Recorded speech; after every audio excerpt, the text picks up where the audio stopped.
Welcome back to Beards and Brews. Hey, if you haven't already, be sure to subscribe or follow no matter where you're listening. Not only does it help us out, but you'll know exactly when we have another one brewing. Fellas, tonight we're going to have to answer two important questions. One, who is Jason Bourne, and is Matt Damon real? What do you think of the Bourne Identity? Oh man, this is the Bourne Identity. I thought this was like the best episode of Deadliest Catch I had seen. So this was the first time that I'd seen the Bourne Identity. I don't know how I've missed it for the past 23 years. It was all right. Gave us a whole lot of proto what we would see later and what we've covered in the podcast, I guess. Agreed on that. And also, this was my first time viewing this movie. I would say that it's meh at best, even if that hurts people's feelings. Meh at best, all you Jason Bourne fans. This first one's meh. But man, there's some shit to laugh about, and I can't wait to get into that. It's well worth the yuck too, and like I'm a Bourne hole, as we call ourselves, us fans. Totally. Is that what they call them? That's what we call ourselves, Chandler. Anyhow, I think it's a fun little jump back to exactly 2002. Like this weird, like that's when action pictures kind of got serious again. But like, what if you took John McClane and he just swiped his memory, kind of programmed him to kick a little ass, even if he doesn't want to? So wait, if you like the Bourne Identity and maybe don't like some of the middle ones, and you come back and you decide that you're going to be a fan for like the Bourne Legacy or whatever the last few were called, are you born again?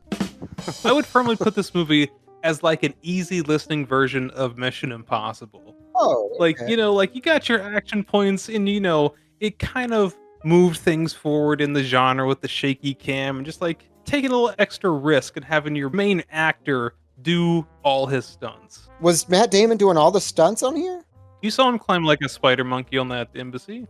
Get the fuck out of here. No, I mean with the, you know, the magic of computers and everything, I didn't know. That could have been like he could have superimposed him, you know. Enhance. Oh, enhance indeed. If you're trying to sell me, Eric, on this was him doing his own stunts, Jackie Chan style, then I gotta say I'm gonna have to call your bullshit to see what you're selling, but I ain't buying it because this shit has more cuts than the emo girl and more stunt doubles than Seagal. Oh, Damn. okay. It's a style, okay? Like, you can't just have everyone in the same room with an open wide shot. You'll see everything. I see what it's going for, but it doesn't quite land for me. But it's not all, you know, there's some entertaining parts. There's a lot of action set pieces in here that are, in fact, entertaining. But I need to do a little bit more than that. First 15 minutes is who done put these holes in our Matt Damon. Okay, right there. We'll do our own little version of Fright Court, TM. All right, the first third of this movie sets up a really, really cool action thriller, I think. There are some bumps this movie unfortunately hits. These fishermen, they find Matt Damon in the middle of nowhere, like, oh, we fished up our boy. Oh man, he only knows English in 2 words. It's Matt Damon. Why is he saying him so slow? He doesn't even know that. He doesn't even know his name. He's just like, I don't know. I guess I was fishing. Now I'm here. That's all I know. Except I also know how to play chess, and I know karate, and I can tie a whole bunch of knots. I don't know how I know them, though. No kung fu. Don't you wish like the list would have kept going? Like, I know how to tie a knot. I know how to ride a bike. Like when I was 16, I killed my sensei, and I don't know why. Sensei Seagal. Fucking seafood. Can't kill him. No, that's seafood. If he sees food, he eats it. Well, fortunately for him, he never sees any food through this whole fucking movie because all he's doing is just running. Yeah, that's certainly the plot, right? So this guy wakes up with amnesia, like, oh man, who am I? What am I? I can break down and reassemble this gun in 3 seconds. That's really weird. Do you want to see the slip knot? Can we get like a little guitar riff there? I know that 10 seconds after he gets onto the set of Italian Job, whenever they land, there's some TV screens that are straight out of Street Fighter, like Bison's TV. And oh yeah, I'm just saying, as soon as I saw King Waka on the TV, I knew that he's about to be like, Jason, we coming for you. Like I knew. Whoa. Look, it's iconic. It belongs in a museum. And you're right. If it's a trope. It's a trope. I don't know that. We'll get Booker T on here and see what he says. Well, I say like the best and worst thing about Matt Damon is that like he is really good at looking lost, but the downside is that like he always looks lost. He's lost in every fucking one of his movies, though, ain't he? Who am I? What am I? He's just trying to find his way from misery to happiness today. Uh-huh. We've got two main cohorts here. We've got Matt Damon, who eventually gets on dry land and meets up with this young woman who he's basically like, hey, if you can drive me to Paris, I'll give you way more money than it's worth to drive me to Paris, but I know you're kind of in a bind because I saw you with like immigration, so you kind of don't have a choice. And then the other cohort is basically like CIA or some other ultra secret, multinational whatever organization who is basically like, our boy failed. I guess we got to kill him. FBI, open up! As soon as I saw him and her and him go, I'll give you $10,000 for a ride, I was like, damn, fake taxi. It's happening. Yeah. They even had that like little like drive down the veranda or whatever. He's just staring at her all fucking cold. You want me to whip him out for you? Oh god. But yeah, like the whole reason why he has to go to Paris is because in one of his wounds or whatever, he found like a little pill that had like a little laser number in it. Yeah. That's a real thing. I promise. And it's a routing number to a bank account. So he's got to go to Paris, and he's like, man, I'm in a bind and I'm way behind. I definitely got to make a deal. On the other team, we do have some kind of named actors. Like Matt Damon is, for the time being, on his own. He's Matt Damon, Jason Bourne, running around Europe. And his accomplice is Franka Potente. I don't know her. She's, I guess, most well known for Run Lola Run, being the titular Lola. But on the other team, we've got all kinds of names. We've got Chris Cooper. We've got Brian Cox. We've got Clive Owen. We've got Walton Goggins, Julia Stiles. I'm putting my money on them, to be honest. You have all those names on B team. All those names, y'all. And they get less collective screen time than the Gorton fishermen in the beginning. It honestly did feel kind of weird just how little she had to do. She was a name that was on screen. She did almost nothing in this movie. She stood there looking more confused than Jason with less screen time. So it's like, here she is. What? And there she goes.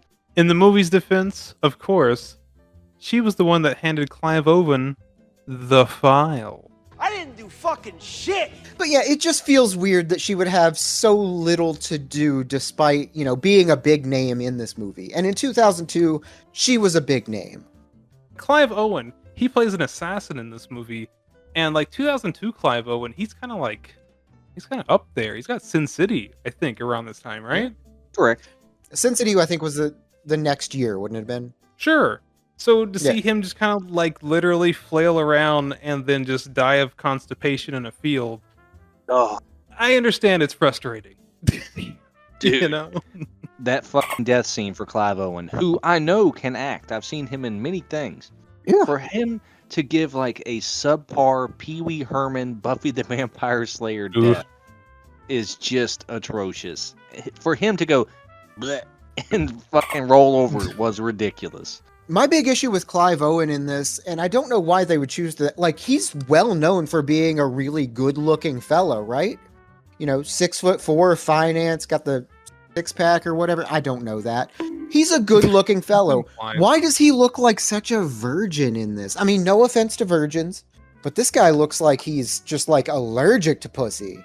It kind of feels like the way they have his character now, like him being like Jason Bourne, being like a weapon of the government. They're very like without social skills per se. So maybe he is kind of like an incel type character. You don't need to cast someone that pretty for that role if you're going to make him look like that. Like, you can get someone cheaper is what I'm saying. It's thirst trapping. Lure you in with the name. Sure. It's kind of a theme, though, running in this, that the bad guys are, like, fairly inept. Like, everyone he fights is fairly inept. Like, because you called him Mr. Plus Man, the blonde assassin guy that shows up to randomly try to first kill him. guy, yeah. He's just useless. He empties his entire magazine into the ceiling. Like, bro, just take your finger off. It's all right. You can just stop. Right. But then, whenever Jason gets the better of him and stabs him with a pen a la John Wick, dude turns around and is just like, whoop, whoop, whoop. Zoidberg's out the window, doesn't use his hands, hits a banister, fucking ass over tea kettle. I don't know, maybe 3 stories under the Jesus. concrete below. And it's almost like sticking around would be less embarrassing than flailing over the banister and dying. Because that's what happens. He's just like, no, I'm done.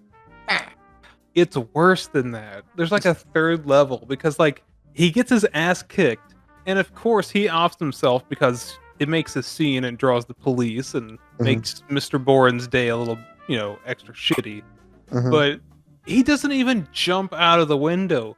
He walks through the window and just belly flops over the banister.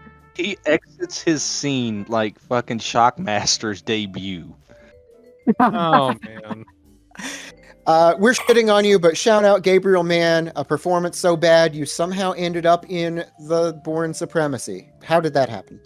He's in that. I'm looking at the IMDb right now. He's in a sequel despite dying in the first one. They do a flashback, and Jason's like, I killed a man. Well, technically, he killed himself. Yeah. Well, the reason why they're there, they had to go to Paris. He goes to this bank. He gets a bunch of like cool gadgets and stuff. I do have to admit, that little burner bag he has, the little bank bag full of goodies, it's just like, peak espionage. Love it. I think it's peak. You've completed the first mission, and now here are your rewards. Right.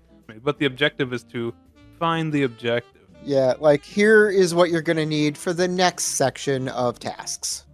And the next section of tasks indeed do require equipment because he's got to track people and he's got to find out that King Booka was his target and all kinds of stuff. And we get more of him roaming around talking about Hogan, so that's a good thing. Brother.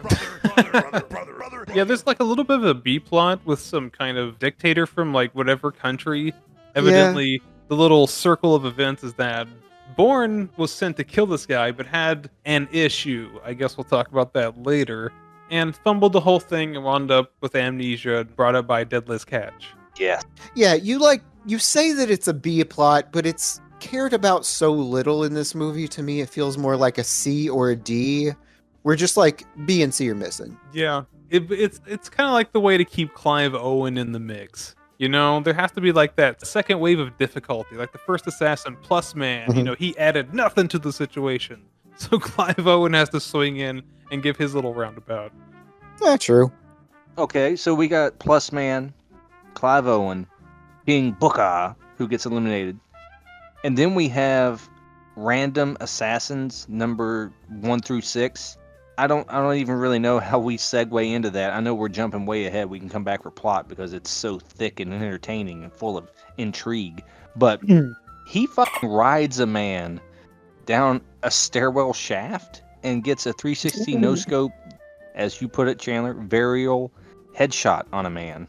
How else do you explain it? He surfed a dude down. Yeah. These moments, for me, that made me so damn happy. And for me, just the bizarreness of this, like Jason Bourne being a badass was fine, with the cuts they had in this film, it could have been Liam Neeson's and no one would have ever noticed, but like just the absurdity of this shit was so good. Like I can only hope if we do another one of these, it's that shit turned to 10. Well, that's the kind of like the whole movie for me. That's where I got the enjoyment because like what is it going to be? Like how ridiculous can this movie get itself into a corner? And then we have those moments, like when he has to surf a dude, because the movie realizes that it's written itself into a pretty tight corner. And it just has to, like, release. It just has to do it, or else, it falls apart. Yeah. Dude, he straight up fucking escapes the embassy, like 10 stories up or some shit, by Spider-Man climbing down it. There is no grab this Assassin's Creed or anything. He's just grabbing the wall. It's science. They got cameras or something. They're just not going to let him slip away. Come on, guys. I know it's 2002, but this is still post 9/11. Cameras are everywhere. They didn't even shy away from that because that's how they got that lady's license plate. They enhanced all the way back to her car. I want to know every place that lady slept in the last 6 years. Well, they get it pretty easily, actually. Thanks, Walton Goggins. Go outside, nerd. Go. It did come together really quickly, right? Like they amassed this information so quickly. I almost felt like they could have produced like a pillow that was still warmth from her sleep. Like they were that close the whole time. Yeah. I think that would have been kind of cool, like to show us those little clips, because they cut away a lot, to wipe to the next scene or not show you how he's actually doing the travel when he has to, fly to some new country without flying to a country. But if they would have done like you said, and there's a warm pillow situation, or they were just here eating the noodles, we just missed them, some cool shit like that, that'd be kind of fun. They were always hot on the trail. But these guys just seem to be amassing data, and then they went, okay, they're gonna go here. Which is pretty wild, right? Because like the whole CIA or whatever you want to call them, they were harping on the Parisian police as like, oh, they don't know what the fuck they're doing. They were literally behind them the entire time. Like he walked into that train station just to see what's up, just kind of get his bearings straight. He walks in, walks out, and the entire police force is just there. There he is in the red car. Got him. Yeah, it feels like that red car would have been conspicuous. Listen, the miniest Cooper was not conspicuous, okay? It was fast, and it had product placement, and it fit down alleys, and it rolled downstairs alone in repairs and over the neighbor's dog. Oh, no, not Henry Stout. Prince Henry Stout, yeah. Yeah, summer from 2002 to summer 2003 was a heck of a time for Mini Coopers between this and the Italian Job. They put that product placement in there. Oh, even Austin Powers and Goldmember. That's true, yeah. No wonder I wanted a Mini Cooper. The wife wanted a Mini Cooper, like, bad. And I was like, that thing could barely even hold a beer inside of it. It's like people only do things because they get paid. And that's just really sad. But despite all the tomfoolery, Paris is a little hot right now. So what are we going to do about it? What I'm going to do about it is Jason Bourne has lost his memory, and so have I. I forgot to buy a beer for this podcast. So what I've got is just a classic Modelo. It was in my fridge. It is super drinkable. I already know this because I've had many in my lifetime. Y'all know what beer tastes like. This tastes like it. Little bit corn, little toasty, little sweet. It's beer. What more do you want? Let's keep going. Well, hey, to answer my own question, what better way to wash down all the heat here in Paris than a little Parisian holiday down south in this nice little cottage in the middle of somewhere? Yeah, we don't really know where it is, but I guess this is her ex-boyfriend's house or something. She says that she didn't know that he was going to be there. I don't know how that works out. Maybe she's making that up. Just wanted to see him again. The guy shows up with his kids and was just like, excusez-moi, s'il vous plaît. That's Italian. That sounds Italian to me. Buongiorno. Does it make it a Christmas movie because he had Christmas lights up? No, he's just lazy. It's fucking March. Right, so like they walk in and Christmas stuff is still up and you think like, oh, they got, sorry. Your French friend is now, unfortunately, French for dead. I did think this scene was a little much because, like, for me personally, the whole romance bit, I don't like it. I think it feels forced. A little weird. And yeah, I didn't really care for it. It gave me Stockholm syndrome just watching it. And Yeah. whenever fucking dad shows up with the two kids and he's like, what are you doing in my house? He's so like, I don't know you, lady. You were here once before. You have brought a stranger who kicked in my front door. We were a Tinder hookup. That's it. That's all it was. Don't come back. And the guy was very accommodating, by the way, Weirdly accommodating. for someone who's immediately written off.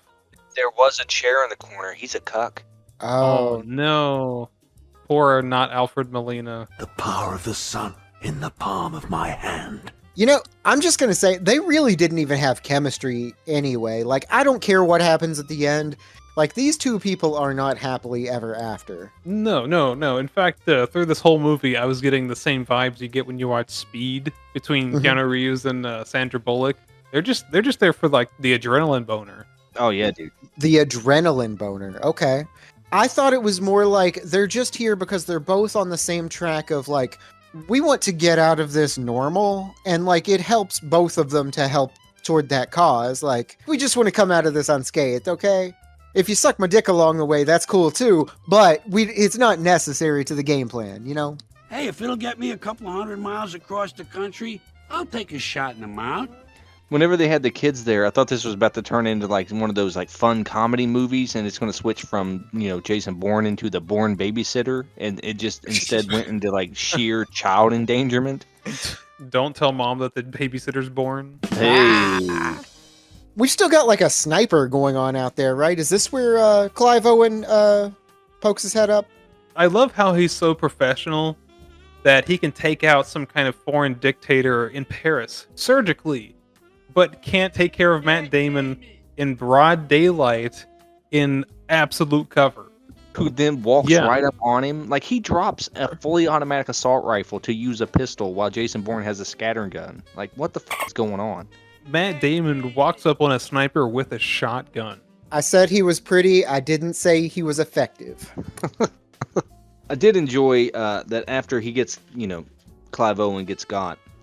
Suddenly, they're like, meet me in Paris. You'll find my name is John Michael Montgomery. It's the alias I use. Here's my passport. And he starts having this no women, no kids flashback, I think.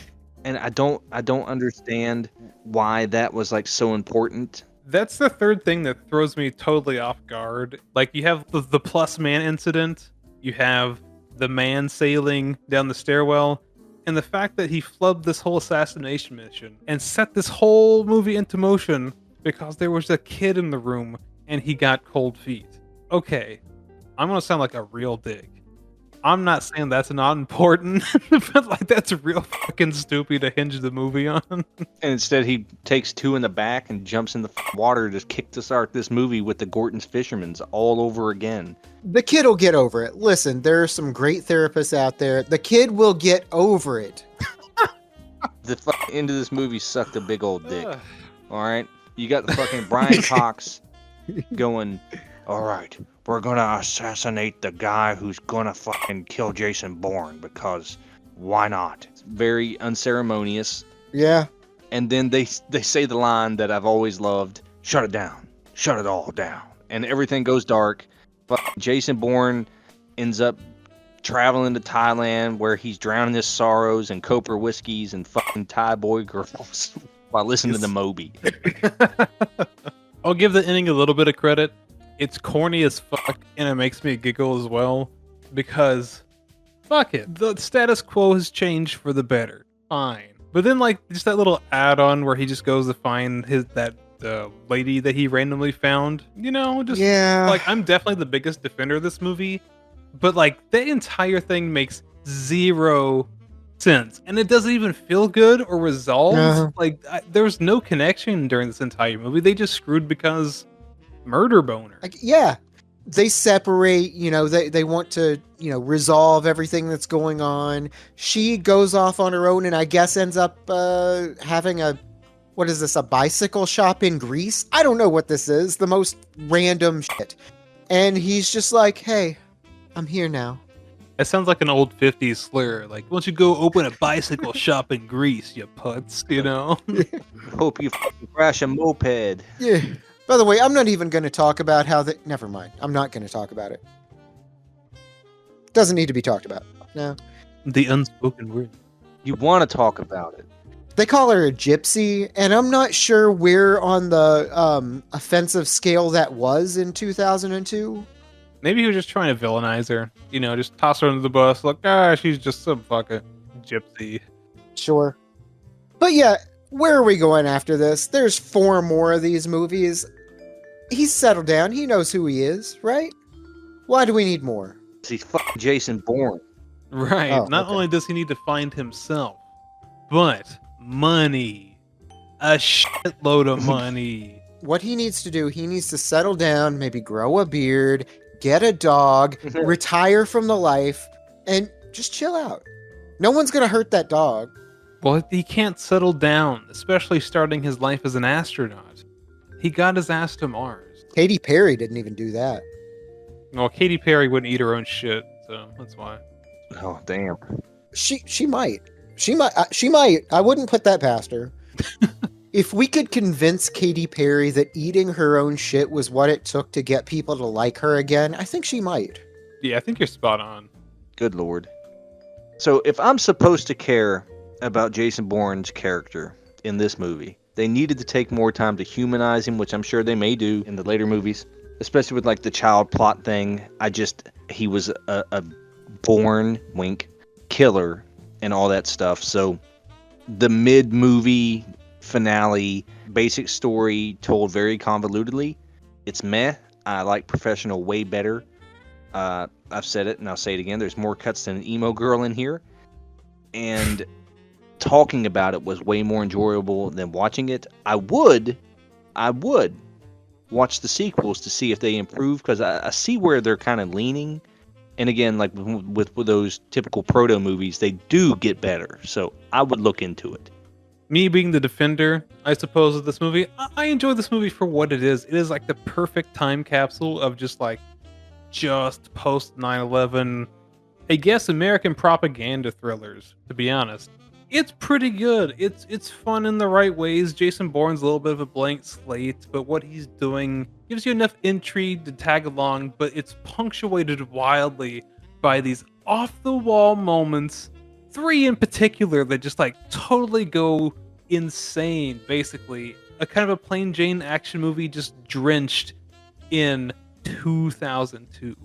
Yeah, I kind of agree with you both. You know, all those things that people make fun of 2000s action movies for? This is all of those things. It's not great, but Brady, you're exactly right. I don't care about this character at all. He is nothing. I know that's the point, but he has nothing to start out with. We get no backstory on him. I don't care about the lady really at all either. What are we doing here? Can I just skip ahead to watch the rest of the John Wick series, please? Well, there you have it. That was the BOURNE Identity. If you have any strong feelings about the movie or the show, leave it in that comment section below. Make sure you hit that like and subscribe buttons for us. Be sure to bash that bell icon down there too, or whatever you got, so you don't ever miss what we've got born up next for you. Get out there on social media. Follow us on all that stuff. We got it all, y'all. We're even on YouTube and everywhere podcasts are available. Give us a shot. Sometimes we're pretty funny. Other times we may even be a little Jason boring.